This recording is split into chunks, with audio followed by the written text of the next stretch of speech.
Hello everyone, and welcome back to Dragalia Foundry, a fan channel where everything Dragalia lost can be found. Today's video is all about one specific adventurer, Malora. With the revelation that Resplendent Refrain would feature a shadow boss, I asked which 3-star light unit you'd like to see me spotlight, and Malora won that poll with 37% of the vote, taking down runner-up Irfan at 27%. I plan to release 1 or 2 single character videos every week, and I've read your feedback. We'll get to 4 stars eventually, but probably skip over 5 stars for now. The truth is that all 5-star adventurers are excellent, and nearly all 4-star adventurers are very good, at least on certain maps. I will probably cycle through at least 1 3-star of each element before starting to take a look at any 4 stars. But for now, how about we talk about Malora? I'm so happy you chose me. Shall we be off? Malora, Alluring Sniper, is a 3-star light element bow support adventurer, and the game really leans into that alluring part of her epithet. Her description reads, "Her voluptuousness and flirtatious speech make men an easy target for this charming sniper. Stringing people along is just a game to her, however, and those who fall for her charms always regret it in the end." Whoa, that took a dark turn. And I didn't think I'd be using the word voluptuousness in a Dragalia Lost video anytime soon, but here we are. More on Malora's story at the end of this video. Until then, let's move on and talk about Malora's actual stats. Malora progresses similarly to most natural 3-star adventurers in terms of her stat spread and mana circles. As a 3-star, she can unlock her 4th strike, her 2 skills, and her first 2 abilities. She can also upgrade her Morning Glow and Broken Punisher as well. Once promoted to a 4-star at a cost of 2500 Eldwater, Malora can upgrade her 2nd skill Provocative Shot, her 4th strike, and her Curse Res ability. Notably, Provocative Shot gains the ability to debuff enemy defense once upgraded to level 2, which we'll discuss in a moment. And finally, as a 5-star, Malora can upgrade Morning Glow to level 3 and gets an extra 25% Curse Res as a separate 3rd ability. At a glance, it would certainly seem 4-star is a sweet spot for Malora to upgrade her 2nd skill, especially considering the 5-star promotion costs 25,000 Eldwater. But in general, I suggest only promoting units who are your favorite characters, since Eldwater is so rare.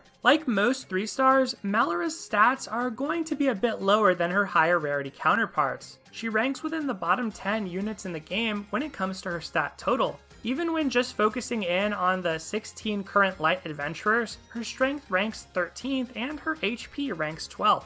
It would have been nice if Malora had more min-max stats, since her kit would benefit from extra strength. As is, Malora's abilities and skills are going to be fairly important for her viability, and thankfully, they're pretty good. Malora's first ability is Broken Punisher of 15 or 20%. That's solid since it will have applications in almost every battle, and it doesn't require much setup to utilize effectively. While not as universal as something like skill damage, Broken Punisher is nevertheless decent, both under player and AI control. And when it comes to affliction resistance, well, Malora's got a good one for a light unit, Curse Res. Shadow foes like Zodiark commonly inflict curse, so it's nice to keep skills firing off by resisting that ailment, especially since Malora's 2 skills are straightforward. Just activate often and deal damage. Malora's first skill, Morning Glow, hits 3 times in a row. While this does require some positioning, the damage is comparable to that of other light archers. And it's nice for archers like Malora to have skills that can hit many targets, since they can struggle with crowd control.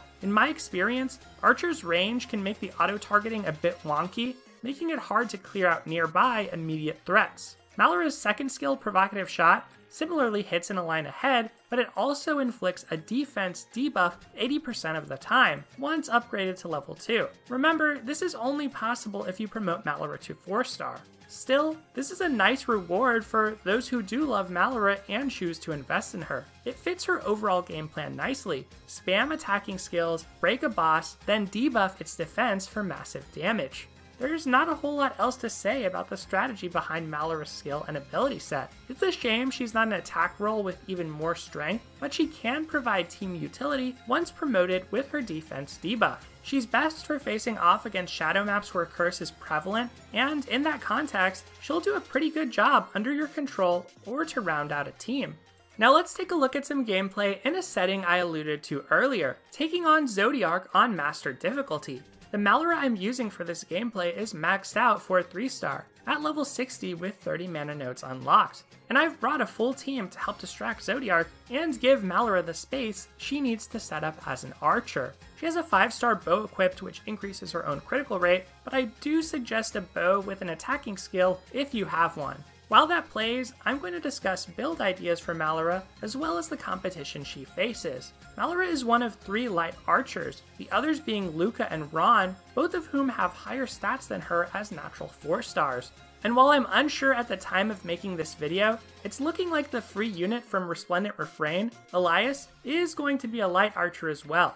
The bottom line is that Luca and Ron do have slightly better stats than Malora, although it's not a huge difference once she's a 4-star. But their gameplay is also more conditional and situation dependent. Let's start with Luca since everyone has him. I slept on Luca for a long time, thinking his full HP equals strength ability wasn't very good, but honestly on a ranged unit, it isn't that hard to maintain for at least some portion of the match, especially if you have a healer on your team. And when it comes to Ron, I previously overestimated his striker's strength. It's just difficult to land Archer 4 strikes on small moving targets in the pre-bow buff world. Plus, not all maps feature lots of mobs to defeat. Because of these limitations, I do think Malora holds her own well, especially if you just prefer her character to Luca. Otherwise, for builds, I definitely recommend a skill damage Wyrmprint for Malora with her 2 attacking skills. Plunder Pals is an excellent choice for low spinning players who max Unbound it during Halloween.